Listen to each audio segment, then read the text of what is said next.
So have you guys watched that interview with Oprah and Prince Harry? Nope. I haven't yet. Can I give an unpopular take? Oh, Sure, go ahead. If you're not gonna name drop, I think you should probably just shut the fuck up. Yeah, and that's probably kind of true. Especially like the way he's like, it definitely wasn't the Queen or Prince Yeah, it Philip. wasn't the Queen. It wasn't, you know, that. And it's like, okay, well, like, just fuck off. What if it's like a cousin of a cousin of a cousin of like some like distant Yeah. royal, like?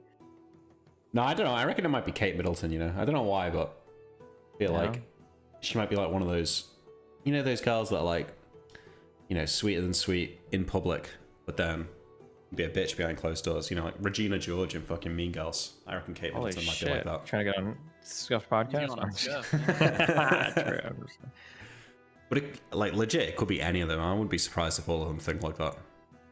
I wouldn't have been surprised if it was the Queen, to be honest. Well, it'd be pretty dumb of her to say something like that. But she's like 100 years old, right? So she's probably, Yeah.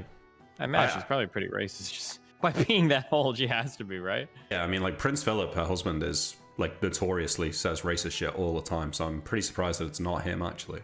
But yeah, the whole thing's fucking stupid. I just pisses me off. Well, I to mean, be it's honest. pretty fucked up. I also listen. I just want to say because I understand this, okay, so much better now. Listen, Europeans are not allowed to roast Americans about being racist, all right? Because fuck, you guys are Really? crazy. Yeah, fuck you guys, okay? First of all, Go on, what? Go on. half your countries only have like fucking different shades of white people, okay? Number one, Yeah, outside yeah. of like a few cities, okay? So number one, all right? Number two, I'm not gonna lie, looking at this girl, or maybe I should find another picture. I thought she was just fucking white, okay? I don't Who- even know You if mean she's dark enough. Meghan Markle? Yeah, to be racist in America. Is she? Let me find another picture. Maybe I've just seen bad pictures of her. I mean, she's far too black to be in the royal family, though, mate. Like What- compared to the rest what- of them. Spell her name again? Meghan Markle or Merkel? Wait, Megan. I think it's okay. Markle. Yeah, if this chick, like, I'm pretty sure Melina is darker than this girl when she's tan. Like, I don't know, man. You guys are crazy. This is like this is like what is too dark. Yeah, I mean, she's not exactly like, I don't know. You wouldn't call her black, at least I wouldn't. Who? The fucking Meghan Markle, the She's Duchess black. of Sussex. This is the girl, by the way, that is like too dark skinned or whatever for I guess some members of the royal family. I mean, yeah, I don't know, dude. That's crazy to me. Okay, Yeah. light skin. Okay, it kind of sounds like a That sounds classic like a character bad in word. Fallout 3, but yeah, okay. But like Prince Harry is like so white. I mean, look at him. He's like Yeah, the I guess, but- palest motherfucker ever. Ginger hair. He's like far too good looking for him as well. This whole thing is just. No, she's not. He's What? a good-looking guy. All right, you mate. talking about? No, I didn't realize you were so taken by him. Well, you're saying that she's far too good looking for him. He's a good looking guy. He's a decent She's looking lucky guy. to Yeah. have him. Oh, okay. He's okay. also, I don't know if you forgot, okay, he's a goddamn royal person, I right? know. Yeah. Which probably helps his reputation a bit.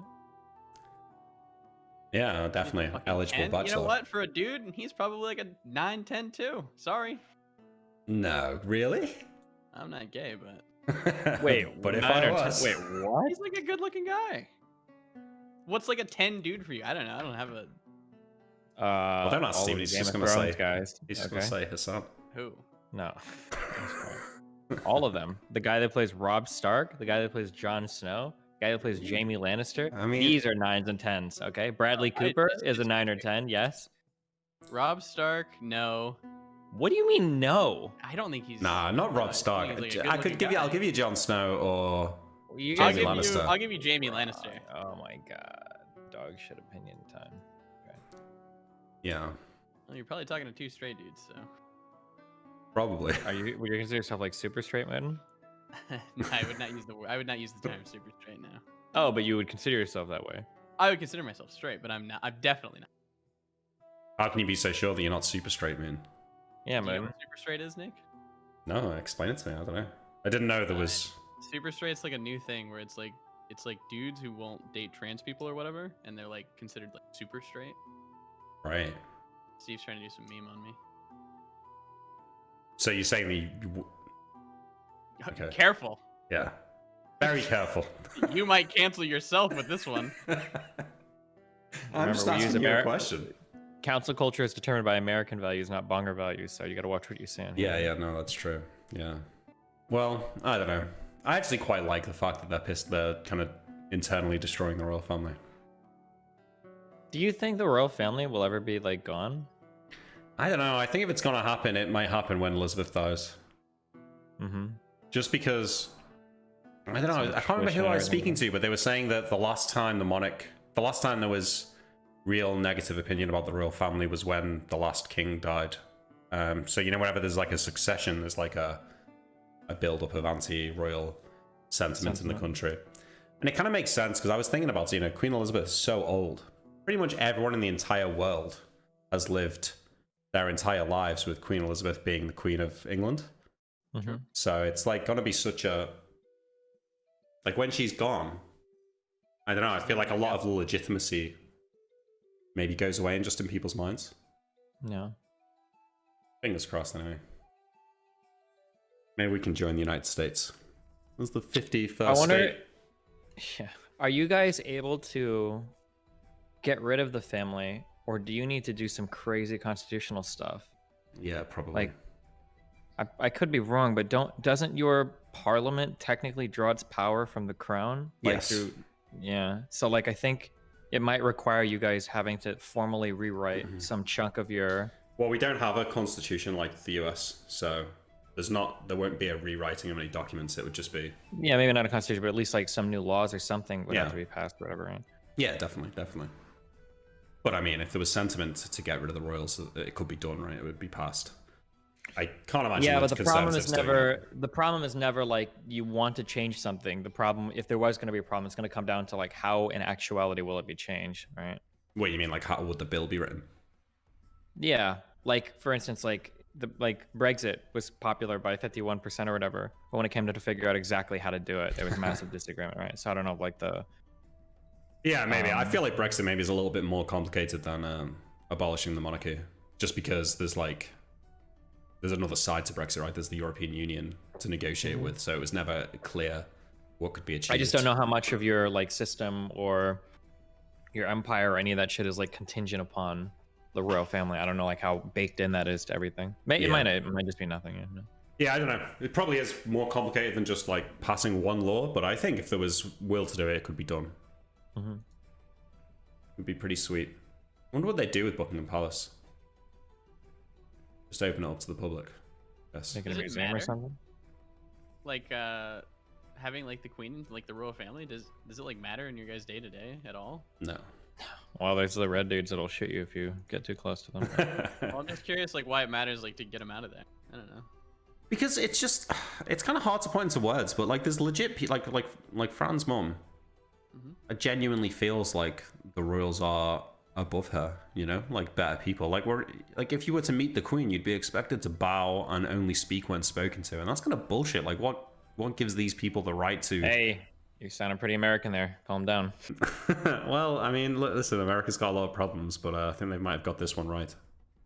I guess it is really weird to consider subjecting yourself to royalty when you have a democracy. It seems like a weird thing. Exactly, yeah. And this shit I was talking about the other day about the Queen's consent and her being able to like change laws that get passed. Yeah, it's just really fucked up. Oh, something I learned from Melina that I didn't know. Did you know Sweden has a monarchy? Yeah, I did know that, but they're far more just a figurehead than the UK. I think. There's quite a few countries in Europe that still have a monarchy. I think Belgium does. I kind of wonder. Netherlands do. Spain does. Probably more than that as well. Wait, Spain's does really? Yeah, I think so. Maybe I'm wrong. I'm not saying that like I believe you're right. I just have no idea. But I don't know a lot about Europe, so. Yeah, they do. Fucking weird. King Philippe VI. Spain, Norway, the Netherlands, Sweden, and Denmark. Gotcha. Norway and Denmark as well. Cringe. Yeah, boy. That's basically all of Europe. In America, the only European countries we really talk about here, at least on the left, are Sweden and Norway. Germany and France? No, Sweden and Norway. Germany and France don't exist to the left of the US. It's literally just like Sweden, Norway, Denmark, maybe Finland. That's funny because Norway's not even in the European Union. Yeah, I know. They're just part of the little trade area or whatever. Yeah. Which is what we should have done. We should have agreed to just have the same relationship as Norway. No way. You guys had a way better relationship than Norway.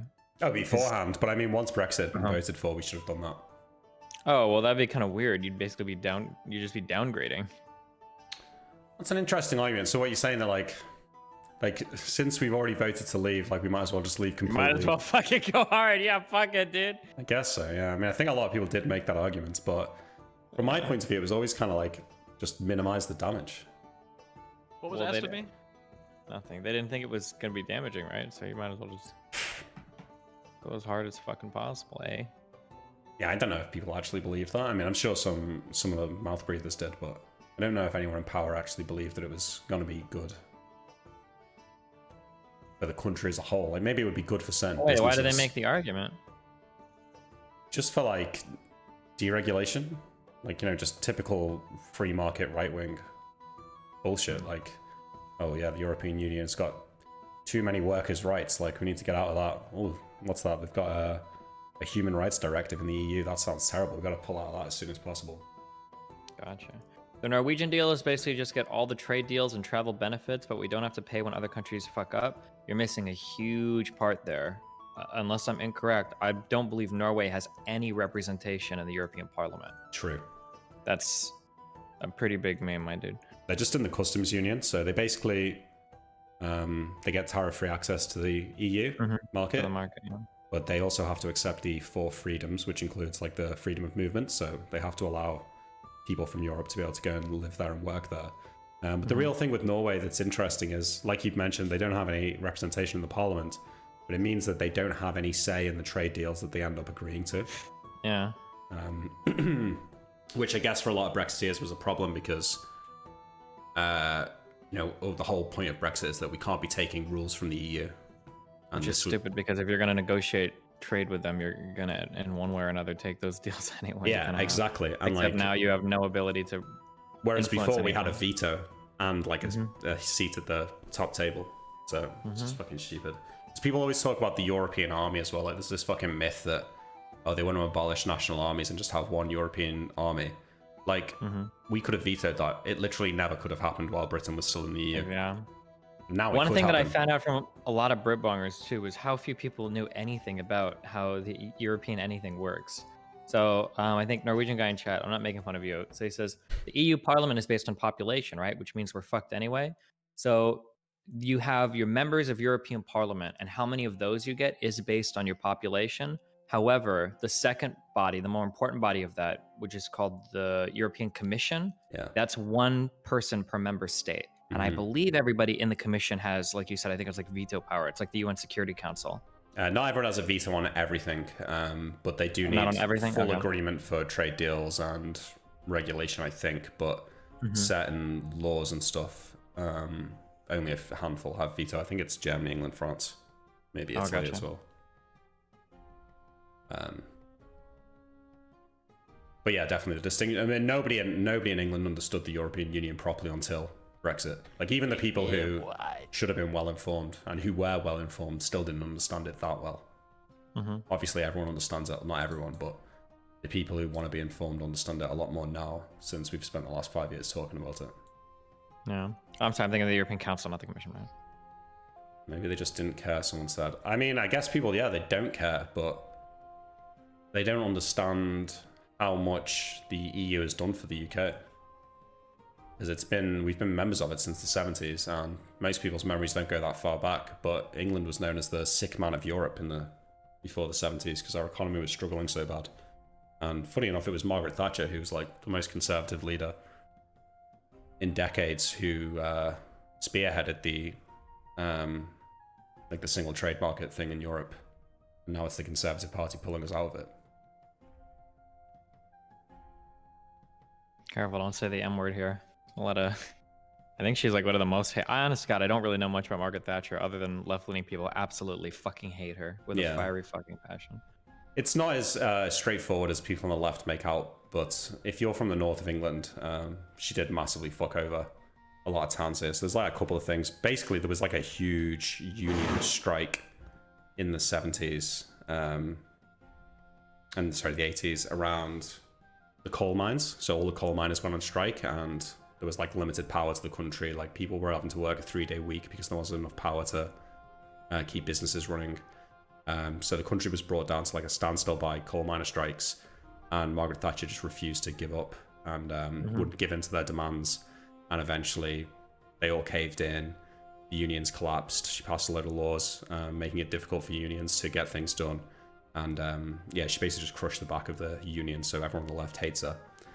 But specifically, and in the north, a lot of these northern towns relied on coal mines and stuff like that, that they moved resources away from these industries, moved resources away from the north to London for financial services. So a lot of towns in the north of England kind of got really fucked over during that period. But they also, like Liverpool, where I'm from, the mayor of Liverpool at the time was like staunchly left-wing and was really trying to challenge the government, like Thatcher at the time. And they made an example of Liverpool and completely starved it of funding. They ran like hit pieces in the press, making out like everyone in Liverpool was a benefit thief and, you know, like would rob their own family. There was like a disaster at a football ground where loads of people got trampled to death. And the press ran stories saying that the Liverpool fans were like robbing the wallets of the dead people on the ground. Just like all of this crazy shit that was profligated for years. And it's only just coming out now how much they lied about it. So people in Liverpool specifically really fucking hate Margaret Thatcher. The United States of Europe? I don't know. I'm a big global cuck, so I like the idea of big trade unions and big multi-country shit. Yeah, I agree. Like if Canada and Mexico wanted to join up, then hell yeah, fuck it. This is what I don't get. Like for a lot of Brexiteers, the idea of a federal Europe or a United States of Europe is literally like the worst possible thing they could imagine. But from where I'm sitting, that would actually be quite good. I think it just depends on where you're situated at in society. I think that like the more kind of like white collary / international / big city you are, the more that feels good. But the more you're kind of like in a smaller city, like more traditional, like that kind of stuff, I think you just kind of feel pretty shit. Yeah, but why though? I think one of the big problems that the Western world failed to account for, it feels like, moving into like the 21st century, is that I think that for globalism, I think that the benefits can be really hard to see, but the losses can be really easy to see. So,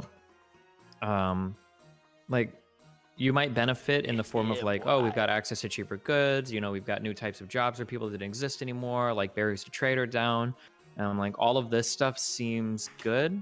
But I think all people see are like giant cities that used to be like centers of manufacturing that are now completely dead, or people that used to be able to work certain types of jobs are now unemployed and fucked. And like the damaged areas that kind of didn't win out on that big like globalization push are very vocal and incredibly fucked and very visible, like that you can see like how fucked they are. And I think that's where like a lot of the resentment kind of came back from this kind of like newer age. I wouldn't even say millennial. Who's above millennials? Is it Gen Xers? Above, you mean older than millennials? Yeah, I think so. Yeah. Like I think that like that kind of that society that started to benefit heavily from globalism. Yeah, I think there's a lot of resentment from people that feel like they didn't win out on that exchange. Do you think there's been a lack of forward thinking by the governments at the time when these changes were happening, not to reinvest the profits derived from these like globalist policies into the areas that were left behind? Yeah, that's basically the argument that I always make. I think globalism and all that is good because on the aggregate, it is just so incredibly fucking beneficial, but you have to compensate the losers. Yeah, exactly. Yeah. And I don't think it doesn't seem like that happened well enough. And instead, the feeling that you get if you're in part of these like disaffected communities is you basically feel like, I'll broadly say like liberals are always talking down to you, that like they think that you're stupid, that you live in the country, that you don't know what's good for you, you don't know any better, and they're the city slickers and they think they know everything. And so you just kind of feel condescended to and patronized the entire time, and it's a really shit feeling. But how have the right media, and the media I would say in the UK at least, managed to take the anger that people feel against the fact that their towns are being left behind and their jobs are lost, and sort of divert it towards racism? And like, you know, like many of these towns that you're talking about in England are the ones with the smallest number of non-white people, but also the highest negative opinion about immigration, or Yeah, I mean, those things go hand in hand. I don't think that like they try to be racist or anything. I don't think that's like a conscious effort by the politicians. Like maybe they can mobilize on that a little bit better, but I think it's just more like that's just a natural extension of when you live in very white communities, you just tend to have negative views of like non-white people. Um, I think there's you can look up like psych stuff, but basically like the earlier in age you're socialized with a different type of person, the more likely you are to yeah. have good feelings about that type of person. So I think that's just like a natural byproduct of I that. don't know. I feel like I kind of disagree about the fact that the politicians haven't tried to do that on purpose. Well, I mean, like it might have been something they like picked up on to do that, but I don't think that it's like they took like people that would otherwise be super kind and non-racist and made them racist. I think it's more just like it's easy for them. Like when you feel fucked, it's the problem with like macroeconomics is no one really I feel like no one knows what's going on sometimes, and the enemies are like very hard to see. So anytime you can give somebody like somebody easy to hate on, then people will just like flock to it. So it might be immigrants, it might be Jews, it might be corporations, it might be whatever. And so I think that if you live outside of cities and you don't have any access to those types of people and you see immigrants or whatever, it's like an easy kind of scapegoat. Yeah, an easy scapegoat, but that's what I'm saying, because it's a lot of the politicians on the right that will have pushed these, like, deregulation, moving wealth away from industries like that have strong labor rules and unions to like financial services and deregulated markets and stuff like that. And that's when the wealth's getting concentrated in the cities. And rather than have people realize that that's why their cities are poor and that's why there's so many people on welfare, it's easier for them to sort of divert that negative feeling towards something like immigration, or in the US, I guess, race relations. Yeah. Because that's something that they can get mad about and argue about, but realistically has no bearing on their political goals of deregulation and freeing up markets and bringing in cheap workforce from Far East. Yeah, that's like something that the left memes about a lot that they're pretty correct on, is this kind of like bizarro idea that like different groups of poor people just get mad at each other while other people are getting like ultra rich off of the backs of them, which is kind of silly. It's pretty self-defeating. Do you think things are turning in the US, or like with Biden, or do you see him more as? I mean, yeah, so far Biden has done a good job, but we'll see what happens. But is he more of a status quo president, or do you think he's going to be like actually try and make a lot of changes? I think he'll try to make the changes that he can, but he's very, very, very limited because we have an unbelievable partisan divide in the United States. The U.S. system is built on compromise. It is absolutely a fundamental part of our government. Our government was built to be very slow moving and very slow changing, and that's assuming a high level of cooperation between the parties. If you want to be incredibly disruptive, you have so much power in our federal lawmaking body to just fuck over the administration so fucking hard. How much of a landslide do you need to have in a US election for the opposing party basically to have no chance of blocking what the ruling for party no chance? Yeah. It would be like 65. Right? It'd be like 65 votes in the Senate, and I don't know how long. Yeah, so that's different here. Basically, as long as you've got a majority in the House of Commons, you can basically pass what you want. And the only thing you've got to worry about is like the fringes of your own party voting against you. But like with Johnson's like 50-seat majority, he can essentially just do whatever he wants. 50 seats out of how many? Like, how big is your parliament? Like 600. But in the election, I mean, they only got like, I don't know, 40% of the vote. Because of first past the post, they won loads of the seats. Yeah, so it's going to be harder and harder. I feel bad for Biden because like realistically, he's not going to come in and do like insane shit because he doesn't have the Senate. He doesn't have the parliamentary body for it. But like that's not stopping like every single like harder left person in our country from just relentlessly shitting on him and attacking him and trying to say that he's worthless and blah blah blah. Yeah. Because unfortunately, our political system in the U.S. isn't that complicated, but nobody really seems to understand how it works. Yeah, I was watching your discussions about the minimum wage thing. Not even that. Like minimum wage, I can understand there being some differing opinion on because that does get a little bit complicated. But a lot of people just don't understand like just very fundamentally like what can the president do, or what can we do in government? Like people just don't seem to have an idea of how that works, which is frustrating. Yeah, I can see that. It's like people will get mad at Biden for not like unilaterally as like a dictator, like overruling Congress on some things. And it's like he just can't do this. Like it's not possible. Yeah, I have to say, I know that you go pretty hard on that guy, that YouTuber Sean. And Oh God, my that feeling guy. is Oh, to did you see his? Sorry, go ahead. my feeling is to defend him because he is from Liverpool, the same town as me. So the Bernie or bus stuff, I kind of ignored it, but he's just started posting the same things about the UK as well, saying that. Yep, saying he's not voting for Labour or whatever. Yeah, Like, oh and my I do think God. that's pretty fucking stupid, to be honest. Like, I don't know how you can look at the Tory party and say there's no difference between them and the current Labour Party. Like, The problem that a lot of these guys have, Sean included, is like they will come out of an election and they'll get crushed, and they'll think like, okay, well, what we actually need to do is we lost because we needed to be more extreme. yeah. It's like, Doug, you're losing power to the opposition party. I don't know if going more extreme is like the winning move for you. Yeah, I don't know. Well, especially over here, because we've literally just had 2 elections with a really far left Labour Party. And at the latest one, they did get absolutely crushed. Like, there isn't really any other leadership candidate that's fair to the left of Jeremy Corbyn. People are coping hard on that though, and saying that like, well, actually, it's just because of hit pieces on Corbyn and blah blah blah, and like, yeah. So I don't know. The thing is, any Labour leader gets fucking crucified in the press, so it's not really a great excuse. Like, there was plenty of hit pieces about him in the press, but there was for Ed Miliband before him, and there will be for Keir Starmer in the future as well. So it's not a great argument, and plus, it's just the political reality in the country, because there's a bit of a difference in the US. Like, your tabloid press, I don't think, is as strong as over here, and it's not as right-wing. Like, the media in the UK is overwhelmingly right-wing, whereas I think it's maybe the opposite in the US, is it? Outside of Fox. Yeah, the largest media conglomerate in the US is Fox, but then all of the other ones are fairly left-leaning, and all of our print, like newspaper stuff, is all left-leaning. Our talk radio is all very right-leaning. It's pretty segregated. It's kind of weird. But I would say the media, it's hard to say for the media environment completely in the US if it's left or right leaning. I'm not entirely sure on that. That's a hard one.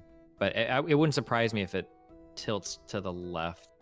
Yeah, that's the impression that I've got just from sort of casually observing it from the outside, but it's hard to say.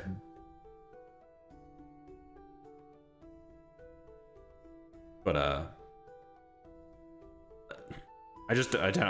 the fact that he was saying that he wouldn't vote for the Labour Party and he doesn't see a difference between them and the Tories, I just think it's catastrophic. And also, like, at least in the US, you have the Democrats have been in power for a while, and then the Republicans were in for a bit with Trump, but now the Democrats are back. Like, the Tories have been in charge in the UK for like over a decade now, and they're still leading in the polls. Like, come on, surely. Oh, jeez.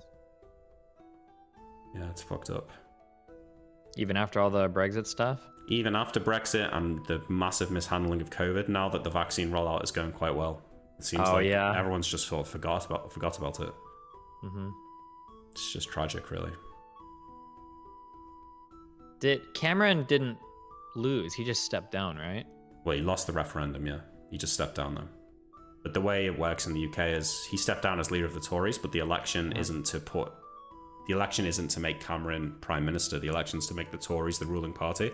So if the leader steps down, the Conservative Party just elect a new leader, and that's the new Prime Minister.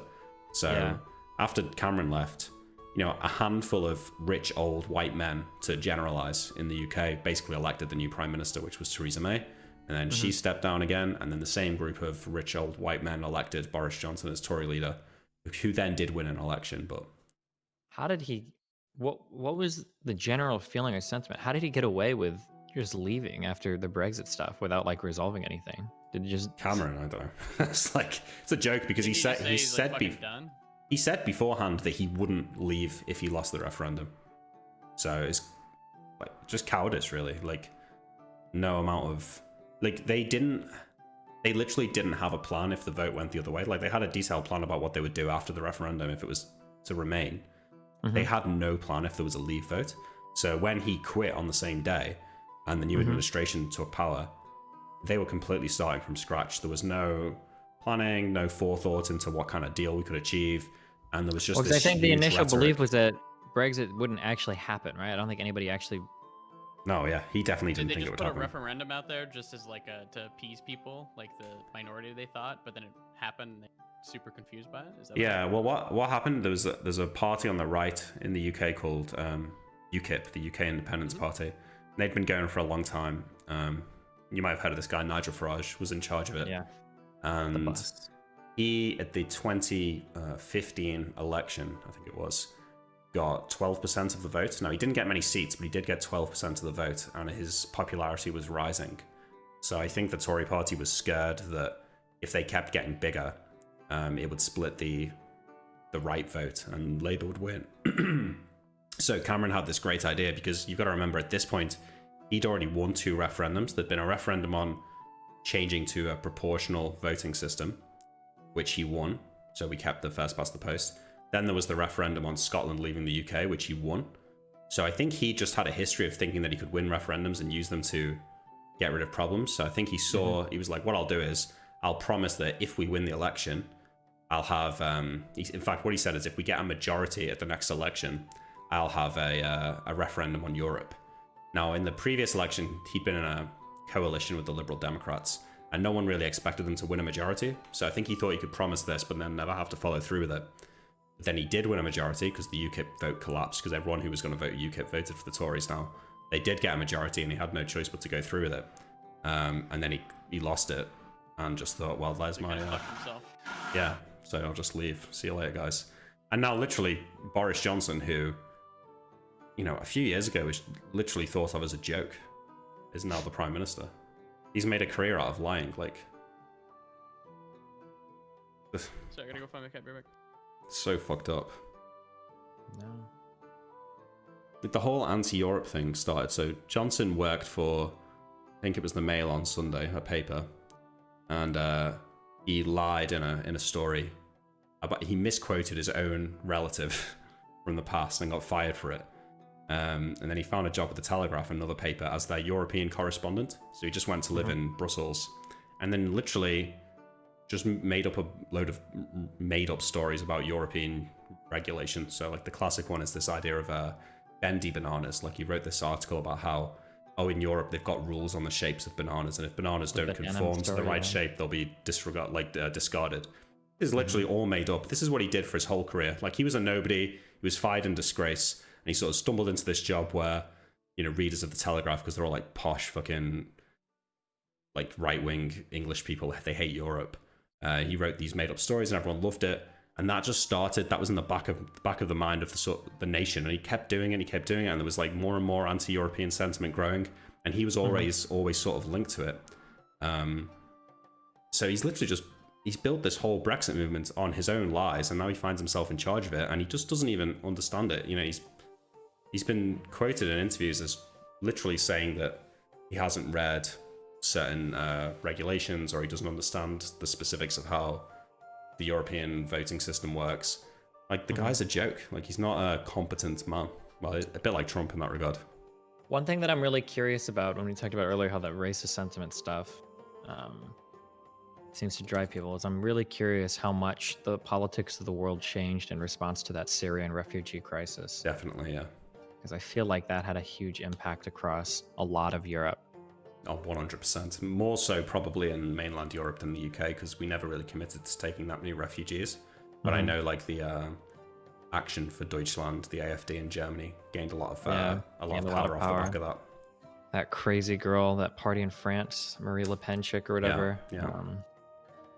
Yeah, it's scary. I'm kind of hoping, like, with Biden winning the election in the US, I'm hoping that we've seen the peak of the sort of far-right rise in influence across the Western world, and now maybe we're on the, you know, I think people are starting to see Brexit for what it truly is. You know, not everyone, but I think more people are starting to realize that it was a bit of a con. And the fact that Trump's lost, I'm kind of just hoping that things are going to return slightly back to the center now. And that, yeah, France won't, like, Le Pen will never win in France, and AfD won't gain any more power in Germany, etc. Yeah. Oh fuck, I totally forgot what I was gonna say. Oh, I worry sometimes that that it wasn't actually a problem with the rise of conservatism, but that it was actually like a problem with the rise of populism, and it just it came in the form of conservatism a lot, but Yeah. I'm seeing like a lot of left-leaning populism in the United States getting more and more popular. Yeah, And if definitely. that's I the mean, and case- Jeremy Corbyn was a left-wing populist leader in the UK, so I think it definitely is a thing about populism, for sure. But the right seems to do it better than the left. maybe, well, yeah, maybe, yeah. I'm worried that like because if that's the case, then we might just still be coming up on that. Like it might be pushing harder and harder. I don't know. We'll see. Yeah, maybe, but Biden's pretty. I mean, as far Biden as is not extreme populist for politics, sure. yeah, as far as extreme politics goes, he's pretty milquetoast, and so is the new leader of the Labour Party as well, is also very central. So, I don't know. I kind of hope that people have just sort of seen through the rhetoric-based politics at this point, because, like it or not, I mean, a lot of Europeans like to think that the US is like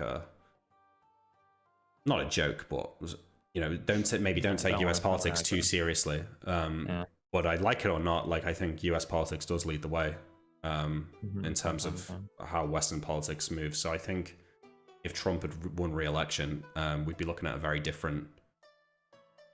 The upcoming elections in, say, France and Germany, I feel like the likes of Le Pen and the AfD would be getting more legitimacy off the back of a second Trump term.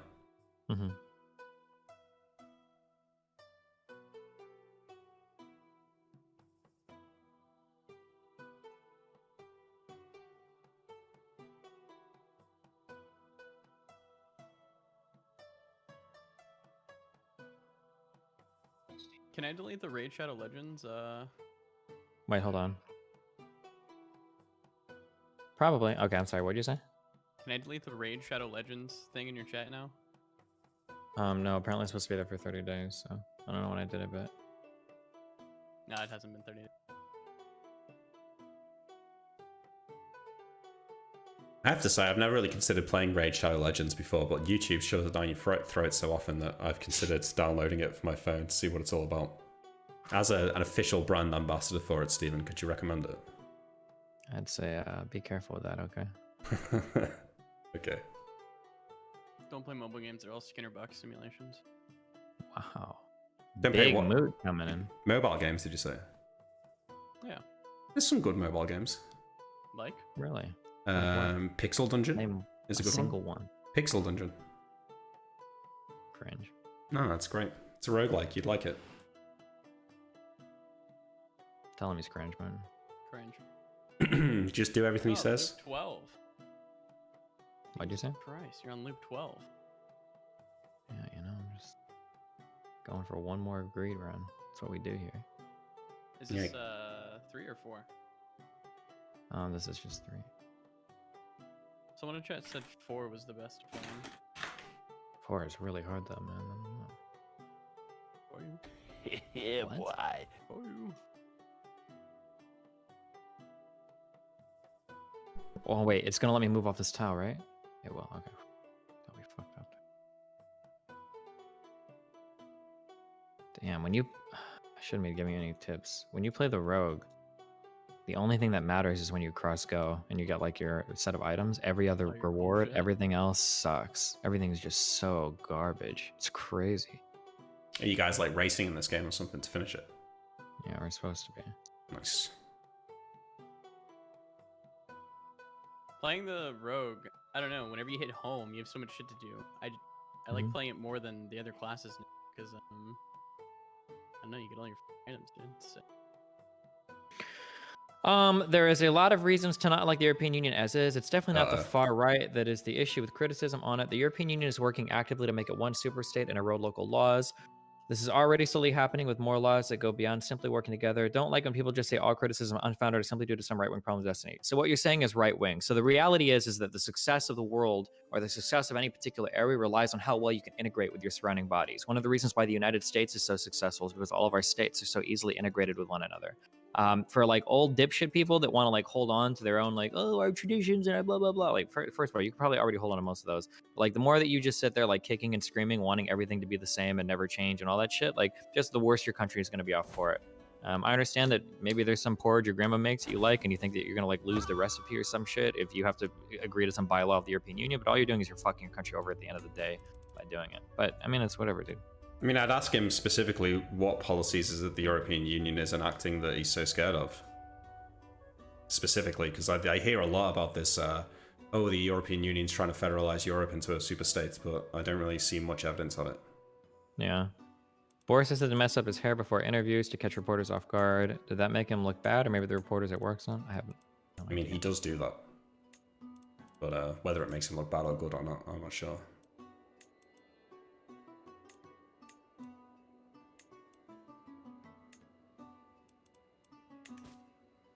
Like, and I just think that, I mean, if you're arguing from a British perspective, any criticism that you could levy against the European Union pales in comparison to the damage that Brexit's going to do. No.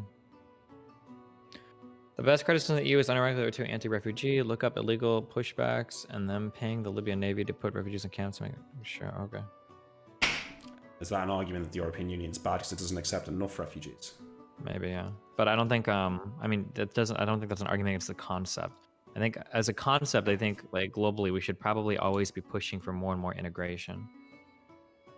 Yeah, plus, I mean, like, you can say they're not taking in enough refugees, but they're kind of doing more than any other of the, you know, large trading blocs. You know, more so than the United States, more so than China, more so than, well, yeah, I mean, the European Union, to me, leads the way from a left-leaning person's point of view.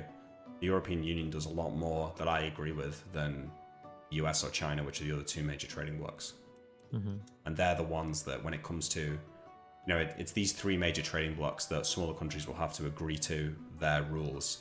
So they really do have a lot of influence in the fields of sort of workers' rights and environmental regulations and things like that. You know, like if you want to trade with Europe, you're going to have to agree to certain standards of workers' rights and environmental regulations, which is part of the reason why the UK wants to leave and strike a deal with the US instead so they can lower regulatory standards. No. Ironically, one of the main reasons the EU has a democratic problems because the individual member states made it so by design. I don't know what you mean by democratic problem. James O'Brien, a radio commentator on LBC is based, was the voice of reason during the Brexit. Yeah, we listened to a lot of O'Brien. I love this guy. I listen to him every day. Yeah, you get like 1 million of those call-ins where it's like, well, why do you hate the EU? Oh my and God. no one has. It's like, can you name the one law that you're looking forward to not having to follow when we leave the European Union? Like, I think the best one I've heard was something to do with baths, another one to do with washing machines, something to do with bananas. Like, literally, no one can come up with any real law that they take issue with. Yeah, I think the meme ones that I heard the most often from British people were, it was the shape of the banana stuff. Yeah. And then it was the fishing laws, which Yeah, the fishing I don't know if people even knew what they were about or why they were opposed to them. It was just the fishing laws. That was it. So the European Union made a market out of fishing quotas. So basically countries could buy and sell like the rights to fish in their waters. And I think maybe 10 or 20 years ago, the UK sold a lot of its fishing rights to France and Norway, I believe, as well. So our fishermen sort of, we've got a lot of French fishermen fishing in British waters, but that's because they paid for the right to do so. And, you know, fishing as a percentage of our economy is tiny. So it made sense for us to do that. But now you've got people who don't remember that and they just say, well, why is all these French people fishing in our waters? They shouldn't be able to do that. Like, they paid for it. Like, we sold it to them. It's not like Europe just decided, like, okay, this all belongs to France now, fuck you.